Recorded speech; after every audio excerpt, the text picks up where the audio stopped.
Hello students, welcome back to a new video. इस नए video में हम लोग आज सीबीएसई ने जो सैम्पल पेपर रिलीज किया है बायोलॉजी का, हम उसी सैम्पल पेपर का डिस्कशन करने जा रहे हैं।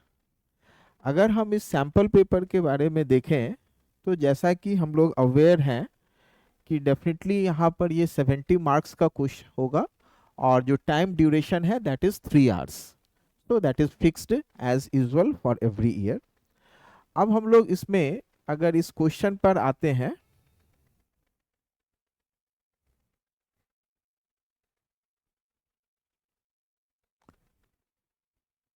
इस वीडियो में, आज के वीडियो में हम लोग सिर्फ सेक्शन ए को कवर करेंगे, क्योंकि मेरी ये कोशिश है कि ये वीडियो बहुत लंबा नहीं हो, इसीलिए मैं इसको सेक्शन वाइज और टोटल मैं 3 वीडियोस में इसका कंप्लीट सॉल्यूशन आपको दूंगा। आज अगर हम सेक्शन ए की बात कर रहे हैं एंड यू आर अवेयर कि the section A carries questions, all the questions objective types only. तो इस ऑब्जेक्टिव टाइप क्वेश्चंस में हम लोग देखें, if we come to the first question here, the male gametes in plants are formed bye.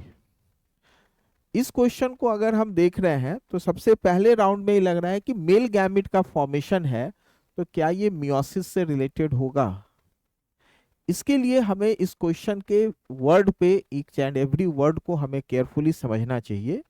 इसमें आप clearly देखो कि जो ऑप्शंस दिया हुआ है कि मेल गैमेट्स का, और ये मेल गैमेट्स किसके कंडीशन में, प्लांट्स के कंडीशन को ये एक्सप्लेन कर रहा है। तो प्लांट के कंडीशन में अगर हम मेल गैमेट के फॉर्मेशन को देखें तो यहाँ पर हमारे लिए इसके लिए एक इम्पॉर्टेंट टर्म हम यूज कर सकते हैं कि it is basically A type of post pollination process. ये एक पोस्ट पॉलिनेशन प्रोसेस है। पोस्ट पॉलिनेशन का मतलब है यहाँ पर कि ये पॉलिनेशन के बाद का प्रोसेस है। पॉलिनेशन के बाद का मतलब कि जब आप पॉलन फॉर्मेशन पढ़े थे तो उस पॉलन फॉर्मेशन में आप ऑलरेडी जानते हैं कि यहाँ पर 2 सेल के स्टेज पे पॉलन का रिलीज हुआ था। सेल ऑलवेज, अब हम पॉलन को देख रहे होते हैं तो it is released at 2 sailed stage, जिसमें हम लोग ऑब्जर्व करते हैं कि इस 2 में से एक बड़ा सेल है और दूसरा छोटा सेल है। ये जो बड़ा वाला सेल है इसे हम लोग कह रहे होते हैं वेजिटेटिव सेल, और इसे हम लोग कहते हैं generative cell. This larger cell is vegetative cell and this smaller is generative cell. जिस समय पॉलन ट्यूब का ग्रोथ होता है स्टाइल से, उस समय हम लोग देखेंगे कि ये जो वेजिटेटिव सेल है ये हम लोग देख रहे होंगे कि इसका फर्दर कोई डिवीजन या फर्दर कोई चेंज नहीं है, इट अंडरगोज डीजेनरेशन। लेकिन उसके बाद हम ऑब्जर्व करते हैं कि ये जो जेनरेटिव सेल है, यहाँ ये जेनरेटिव सेल में हम लोग देखेंगे कि इट अंडरगोज माइटोसिस, और इसके माइटोसिस से हम लोगों को यहाँ पर 2 सेल का फॉर्मेशन होगा। ये जेनरेटिव सेल भी पहले से ही ऑलरेडी ये हैप्लॉइड सेल है, तो डेफिनेटली जब इससे जो माइटोसिस से बना है तो ये दोनों के दोनों सेल भी यहाँ पर हैप्लॉइड होंगे। तो ये जो हैप्लॉइड गैमेट का फॉर्मेशन हो रहा है यहाँ पर, इसका फॉर्मेशन माइटोटिक डिवीजन से हुआ है, and that mitotic division has taken place in the generative cell. So right answer will be mitotic division of nucleus of generative cell. अब हम लोग सेकेंड क्वेश्चन पर आते हैं। द सेकेंड क्वेश्चन एक सिंपल सा क्वेश्चन है। यहां पर अगर आप देखो तो क्वेश्चन में है the primary endosperm nucleus, it is talking about the PEN।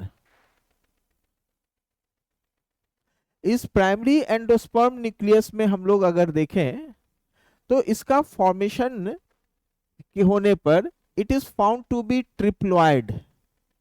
How it is form, how it is triploid, क्योंकि ये 3 डिफरेंट न्यूक्लियाई के फ्यूजन से बना है। The first nucleus is here the nucleus of male gamete and the other 2 are actually the polar nuclei. तो इसमें जो triploid हम लोग देख रहे होते हैं, प्राइमरी एंडोस्पर्म न्यूक्लियस जो फाइनली जाकर एंडोस्पर्म का फॉर्मेशन करता है, ये ट्रिप्लॉइड है। और ये ट्रिप्लॉइड कैसे हुआ है, क्योंकि इसके फ्यूजन में हम लोग देख रहे हैं कि एक मेल गैमेट ने फ्यूज किया और इसके साथ साथ there is fusion of two polar nuclei. ये मेल गैमिट भी हैप्लॉइड था, ये भी दोनों हैप्लॉइड थे, n प्लस n, तो इसीलिए टोटल हम लोग देखेंगे तो it is found to be triploid. तो इस तरह से ये जो प्रोसेस है इसी को हम लोग कहते हैं डबल फर्टिलाइजेशन, ट्रिपल फ्यूजन। तो जो ट्रिपल फ्यूजन का प्रोडक्ट जिसको हम एंडोस्पर्म पढ़ते हैं आगे, ये triple fusion actually fusion of one male gamete है विथ टू पोलर न्यूक्लियाई।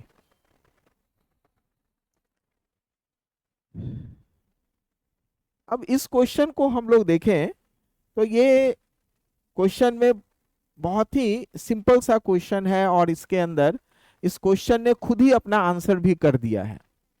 इसमें देखिए यहाँ क्वेश्चन में दिया हुआ है are following gonadotropin, the question is related here to the gonadotropin. मतलब हमें सिर्फ इसमें से कौन क्या फंक्शन कर रहा है ये तो बाद में हम समझ सकते हैं, लेकिन अगर सिर्फ क्वेश्चन का आंसर करना है तो अगर हम इसमें से गोनाडोट्रोपिन को अगर हम लोग निकाल लें तो we can easily answer it. Gonadotropin का मतलब ही क्या होता है? Those hormones which are release from pituitary gland and they act on the gonads, they act on the sex glands, they act on the testis और ovary. तो अब यहाँ पर जितने भी हार्मोन का आपको यहाँ पर ऑप्शंस में दिया हुआ है इनको देखो आप। एस्ट्रोजन कहाँ से आता है? ओवरी से। प्रोजेस्टेरॉन भी कहाँ से है? ओवरी से। तो वो तो खुद ही सेक्स ऑर्गन से बन रहा है, वो गोनाडोट्रोपिन नहीं हो सकता। यहाँ पर फिर एस्ट्रोजन आ गया जो कि ओवरी का ही है। यहाँ पर अगर हम देखें फिर प्रोजेस्टेरॉन आ गया जो अगेन एक ओवरी का ही हार्मोन है। तो इस पूरे ऑप्शन में हमारे पास ये दो मिला है, FSH and LH, both are release from the anterior pituitary. The FSH, that is the follicle stimulating hormone, and LH, that is the luteinizing hormone, ये दोनों का दोनों पिट्यूटरी ग्लैंड से रिलीज होता है और ये दोनों गोनाडोट्रोपिन है। ये गोनाड्स पर अपना इफेक्ट शो करेगा।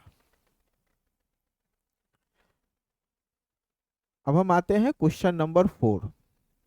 क्वेश्चन नंबर 4 जो है ये जो आपने ग्रिफिथ एक्सपेरिमेंट पढ़ा है उससे रिलेटेड है ये क्वेश्चन। इस क्वेश्चन में क्लियरली है the experimental proof on the thermal stability of genetic material was first provided by experiments of thermal stability. इस पूरे में हमारे पास इंपॉर्टेंट पॉइंट कौन सा है? Thermal stability. हम लोग जब ये ग्रिफिथ का एक्सपेरिमेंट पढ़ते हैं तो उस ग्रिफिथ एक्सपेरिमेंट से ये कहीं नहीं प्रूव हुआ था कि डीएनए इज जेनेटिक मटेरियल। उसने सिर्फ ये प्रूव किया था कि there is some substance, there is some chemical which is getting transferred from one to another, one cell to another cell, and through that it is carrying character. हमने इसको transformation experiment क्यों कहा था? देखो वो हीट किल्ड एस से DNA को transfer किया किसमें? आर में, आर स्ट्रेन में, और इसके कारण the R strain got changed into S strain.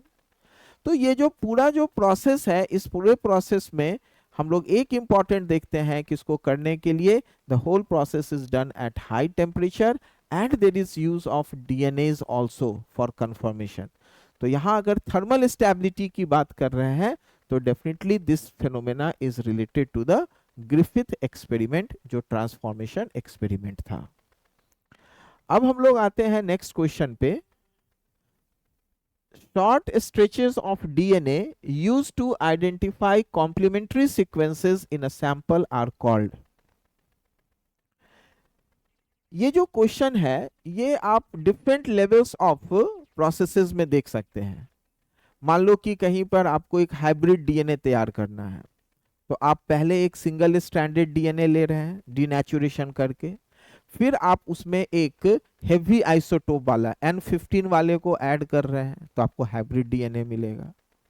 अगर हम लोग इसको किसी सेलेक्टिव मार्कर के रूप में भी यूज कर रहे हैं, किसी भी ऐसे प्रोसेसेस में जब हम यूज करते हैं तो वहां पर हम लोग उसके लिए टर्म यूज करेंगे prove, because this has been used, this is being used as the prove to prove something. तो डीएनए प्रोब टर्म हम लोग यूज कर रहे होते हैं उस डीएनए सेगमेंट के लिए जिसका यूज करके हम एक हाइब्रिड डीएनए बनाए जो किसी भी एक बायोटेक्नोलॉजिकल प्रोसेसेस में यूज हो सकता है। Question number 6, very good question. एक अच्छा क्वेश्चन सीबीएसई ने इस बार सैंपल पेपर में दिया है। 2-3 क्वेश्चन अभी ऑब्जेक्टिव में हैं जो बहुत अच्छे हैं, उनमें से एक ये भी है। आप जानते हैं हार्डी विनबर्ग लॉ। इस हार्डी विनबर्ग लॉ में हम लोग देखते हैं कि ये एक्चुअली पॉपुलेशन जेनेटिक्स पर है। उस पॉपुलेशन जेनेटिक्स में हार्डी विनबर्ग लॉ मैं थोड़ा बताना चाह रहा हूं। हार्डी विनबर्ग लॉ में स्टेटमेंट यहां पर एक ही है कि the gene frequency remains constant through generations for a population. कौन सा पॉपुलेशन? जिसमें 5 कैरेक्टर हो। ये पॉपुलेशन एक लार्ज पॉपुलेशन होना चाहिए। There should be random mating, वहां पर रैंडम मेटिंग होना चाहिए। कोई नेचुरल सिलेक्शन नहीं हो, कोई म्यूटेशन नहीं हो, और साथ ही साथ कोई जेनेटिक ड्रिफ्ट नहीं हो। अगर ये 5 कंडीशन फॉलो कर रहा है कोई पॉपुलेशन, तो उसी कंडीशन में हार्डी विनबर्ग लॉ एप्लीकेबल है। लेकिन इस क्वेश्चन को करने के लिए इतना डेप्थ में जाने की जरूरत नहीं है। ये क्वेश्चन बहुत ही सिंपल है। इस क्वेश्चन में सिर्फ आपसे ये पूछा जा रहा है कि ये इनकरेक्ट स्टेटमेंट क्या है। और स्टेटमेंट क्या है हार्डी विनबर्ग लॉ का? कि द जीन फ्रीक्वेंसी और the gene pool remains constant.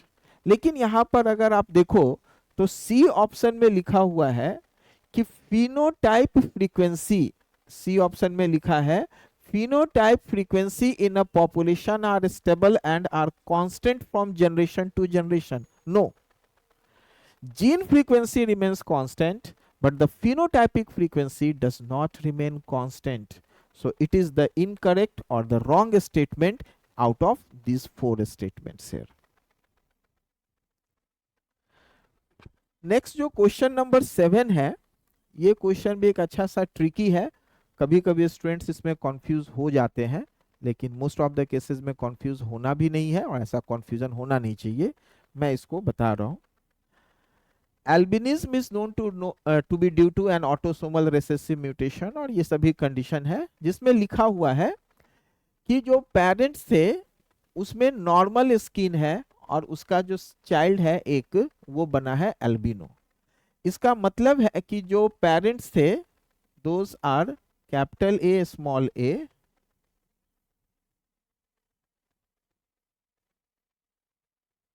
इसका जो प्रोडक्ट बनेगा तो प्रोडक्ट में capital A capital A capital A small A capital A small A and small A small A. इसमें हम लोग जानते हैं कि ये जो 3 है, this 3 are found to be normal. ये तीनों का तीनों हम लोग देखेंगे कि ये नॉर्मल है, जबकि अगर हम इसके कंडीशन को देखें तो it is found to be albino. इसका मतलब एल्बिनो होने की पॉसिबिलिटी यहां पर कितनी है? तो एल्बिनो होने की पॉसिबिलिटी अगर हम लोग देख रहे होंगे तो it is found to be 25%। ठीक है। अब क्वेश्चन में लिखा है कि what is the probability that their second child also be an albino. तो ये नहीं करना है कि हम कॉपी पर कहें कि ये फर्स्ट हो गया तो ये सेकंड हो गया। No, that probability will remain same even if it is second birth और 5th birth, 4th birth, 10th birth. कोई भी बर्थ है जो एक बार हमने यहां पर कैलकुलेट कर लिया कि एल्बिनो होने की प्रोबेबिलिटी 25% है, तो फर्स्ट बर्थ में भी 25%, सेकेंड में भी 25%, थर्ड में भी 25%, ऑलवेज 25% फॉर दैट कपल। तो इसीलिए यहां पर आंसर हम सेम यही करेंगे, that is the 25%। Next question हम लोग देख रहे हैं और ये एवोल्यूशन का एक अच्छा सा क्वेश्चन है। इस क्वेश्चन को आप केयरफुली जब इसको रीड आउट करेंगे then you can see here कि हम लोग इसको बहुत एक, अगर केयरफुली हम इस क्वेश्चन के स्टेटमेंट्स को देखते हैं तो will be able to answer. ये स्टेटमेंट में देखिए इंपॉर्टेंट क्या है कि a mutant cricket had thicker hind leg। जैसे ही किसी पॉपुलेशन में एक म्यूटेंट का फॉर्मेशन हुआ, और अगर हम लोग देखें कि उस म्यूटेंट फॉर्म का रिप्रोडक्टिव आइसोलेशन हो, वो मीन्स जो पहले से एग्जिस्टिंग है उससे ये रिप्रोडक्टिवली आइसोलेटेड है, और अगर ये कंटिन्यू करता है मैनी जनरेशन तक, तो फाइनली हम लोग ऑब्जर्व कर सकते हैं कि वो एक नया स्पीसीज का फॉर्मेशन कर दे। यहां पर हम लोग जितने देखें, जितने सारे ऑप्शंस हैं, अगर हम डी ऑप्शन को देख रहे हैं, the leg mutation might lead to reproductive isolation and speciation due to an effect on the mating call. अब ये चूंकि म्यूटेंट है, तो हो सकता है जो पहले से जितने क्रिकेट थे उसके साथ ये रिप्रोडक्टिवली मैच नहीं करे, तो ये क्या हो गया, रिप्रोडक्टिव आइसोलेटेड हो गया ये। अगर ये रिप्रोडक्टिव आइसोलेशन कई जनरेशन तक कंटिन्यू करता है, तो फाइनली ये एक नए स्पीसीज का फॉर्मेशन कर सकता है, जिसको हम कहते हैं स्पेसिएशन। तो इसीलिए यहां पर जितने ऑप्शन दिए हुए हैं, इसमें D option is the best, that is explaining this question.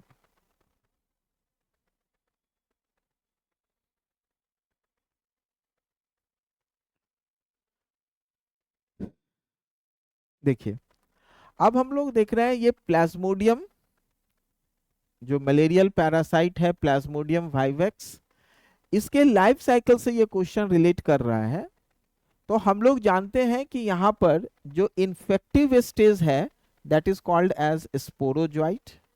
इस स्पोरोजोइट का इन्फेक्शन होने के बाद ये सबसे पहले लीवर का इन्फेक्शन कॉज करता है। लीवर से निकलने के बाद हम लोग देख रहे होंगे कि ये फिर ब्लड सर्कुलेशन में आकर एरिथ्रोसाइट का इन्फेक्शन कॉज करेगा, एंड देन ये यहाँ पर गैमेटोसाइट का फॉर्मेशन करता है। तो अब अगर हम लोग यहाँ पर इसको एक सीक्वेंस में देखें, तो हमारे पास जितने सारे ऑप्शंस हैं, इसमें हम देख रहे हैं कि पहले ये sporozoite, then liver infection, then erythrocyte infection, and then gametocyte formation. ये जो हम लोग यहाँ ऑब्जर्व किए,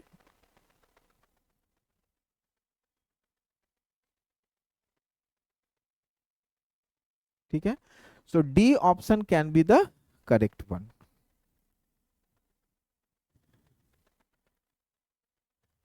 क्वेश्चन नंबर 10 देखिए। ये क्वेश्चन अगेन मैं वही बोलूंगा, सिंपल सा क्वेश्चन है, थोड़ा सा ट्रिकी है, जिसको हम लोग बहुत इजीली यहाँ पर आंसर कर सकते हैं। इस क्वेश्चन में लिखा है कि which mRNA will be translated to a polypeptide chain containing 8 amino acids. कितने? 8 अमाइनो एसिड के लिए क्या होना चाहिए? 8 कोडॉन्स होना चाहिए। अगर हम इसको स्टडी कर रहे हैं, तो यहाँ पर हमें इसमें कई सारे ऐसे ऑप्शन है जहां पर 8 कोडॉन्स है, 1 2 3 4 5 6 7 8 9 9 यहाँ पर हम लोगों को मिल 1 2 3 4 5 6 7 8 9 तक आ रहा है। अगर हम इस कंडीशन को देख रहे हैं, तो 1 2 3 4 5 6 7 8 9। अब अगर हम इस कंडीशन में देख रहे हैं, तो 1 2 3 4 5 6 7 8, यहां पर 8 तो है, लेकिन आप देखो जो सबसे लास्ट वाला कोडॉन है, इट इज एक्चुअली UAG। यहां पर अगर हम लोग देख रहे हैं, तो ये जो लास्ट वाला है, ये है UGA। I hope you remember there are 3 stop codons, UAA,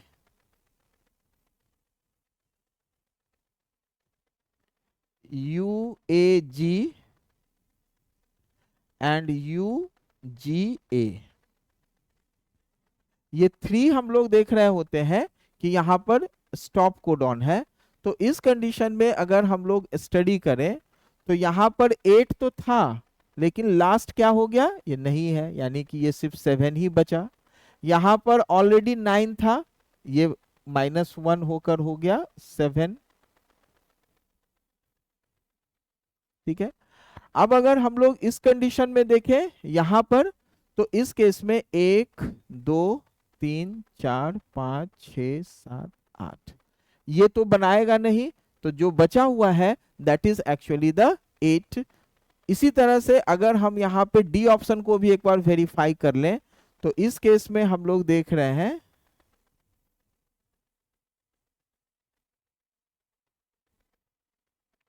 देखो, इस कंडीशन में अगर हम देखें तो हमने अभी अभी पढ़ा था ना कि UAA is the termination codon.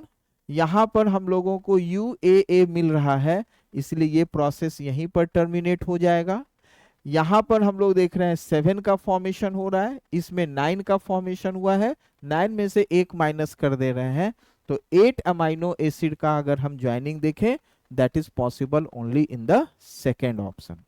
इसमें इस क्वेश्चन को सॉल्व करने में हमें सिर्फ कोडॉन को काउंट ही नहीं करना है, हमें यहाँ पर यह भी देखना है कि स्टॉप कोडॉन कितने हैं, क्या स्टॉप कोडॉन है उसमें कहीं पर भी। अगर स्टॉप कोडॉन है तो वो वहां पर किसी अमाइनो एसिड को कोड नहीं करेगा।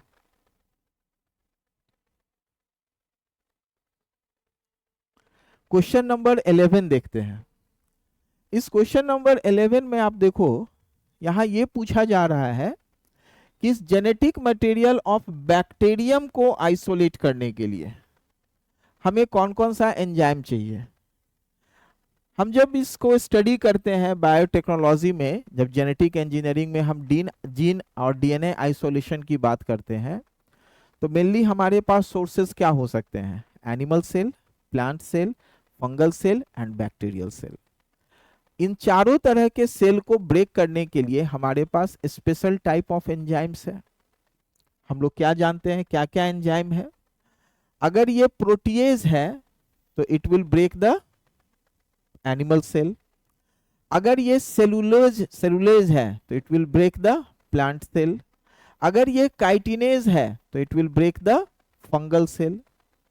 Lysozyme is the specific one that can break the bacterial cell wall.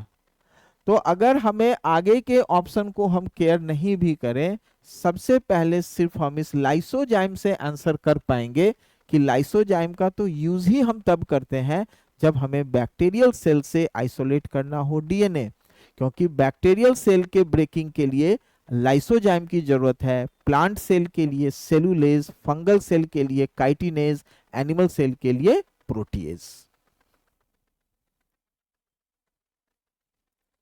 Question number 12, integrated pest management involves.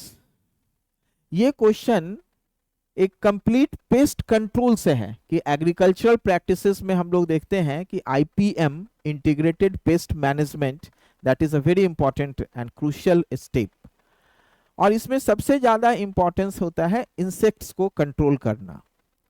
तो इस इंसेक्ट्स के कंट्रोल करने के लिए हम लोग अगर देखें तो एक तो हो सकता है कि we may use some insecticides. Insecticides भी एक तरह का पेस्टिसाइड ही है, it comes under a pesticide.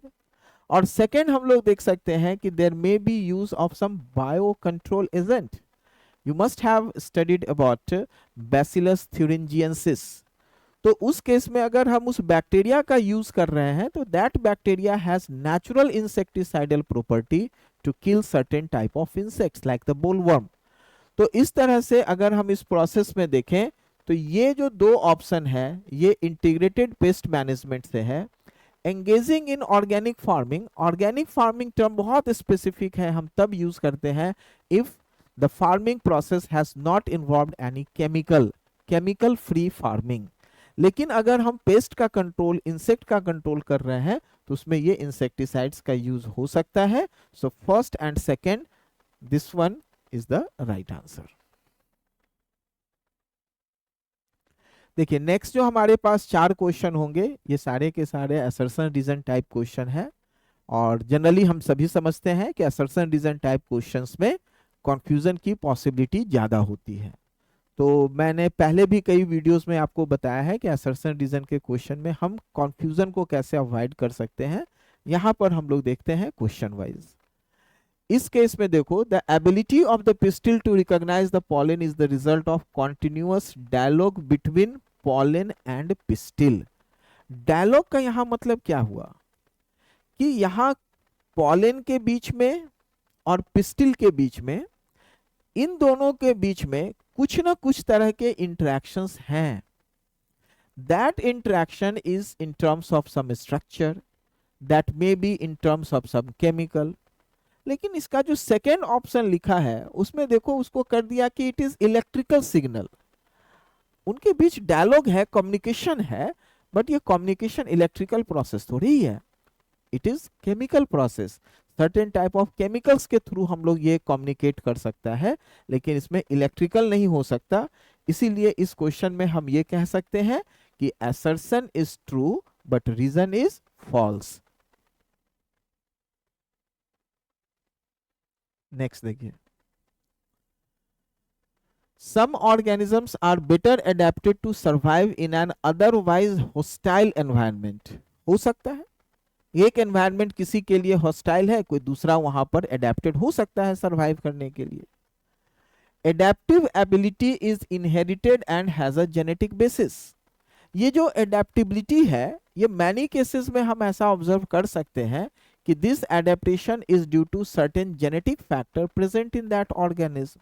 तो इस तरह से हम लोग क्या कह सकते कि ये क्वेश्चन में दोनों के दोनों स्टेटमेंट यहां पर करेक्ट है, और इसके साथ साथ ये एक्सप्लेनेशन भी है।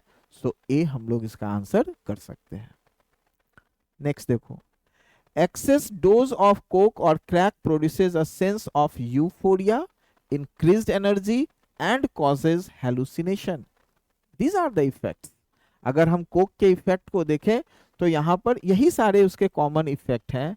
And it interferes with the transport of dopamine. Yes of course, ये डोपामिन के ट्रांसपोर्टेशन के लिए, जो कि टिश्यूज के बीच में कम्युनिकेट करता है, उसको ये इंटरफेयर कर रहा है, और इसी के थ्रू ये हेलुसिनेशन कॉज करेगा।